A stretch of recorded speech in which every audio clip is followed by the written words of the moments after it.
Today we're going to be looking at the grave of the Honorable Judge Hopkins, which appears in the claymation ParaNorman. The tympanum contains a wonderful death's head with a grim expression. I love the thickness of the feathers. If you look above the skull, you'll see the scales of justice, which is a great subtle touch that appropriately relates to the profession of the deceased. Underneath is a coffin with a small cross cut into its center. Flanking it are two raised rectangles with crossbones chiseled into them, very similar to the tympanums of Joseph Lamson. It looks like there were borders at one point, but they crumbled off. A thin margin frames the epitaph, which reads, "Here lies ye body of Honorable Judge Hopkins, who died August 22nd, 1712, age 70. I love how ununiform it is. Nothing is centered. Notice the ligature HE, as well as the name, which is in all caps. Also note the J for the numeral 1. I mean, whoever designed this was really looking hard at early New England gravestones and has a great eye for detail. After a bit of hunting, I found out that the concept artist for the film was Ross Stewart, an artist living in Ireland.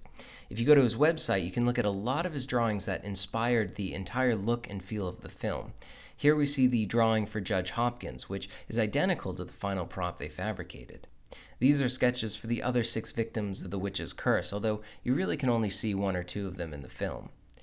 In terms of the cemetery itself, Stewart envisioned it high on a hill overlooking the town. Although it's a bit exaggerated, the Puritans did choose high locations for their churches and burial grounds. Just look at Marblehead, Plymouth, Hingham, and Marshfield, to name just a few. I love the fact that Stewart placed the cemetery in the middle of a forest, with graves perched high on little berms. As Norman walks along the dirt path, it feels as if the cemetery is engulfing him from all sides. It kind of reminds me of the Sawyer Hill Burying Ground in Newburyport, which was established around 1695. You have to walk down this dirt road just to get to it, and the cemetery is completely surrounded by trees, just like in the movie.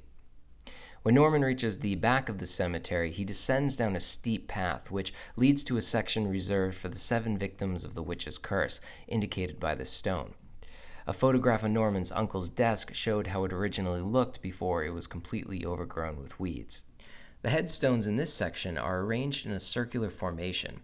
Unfortunately, the majority are too delaminated to warrant examination and are pretty much obliterated when the zombies rise from their graves. So yeah, that about covers the Blythe Hollow Cemetery.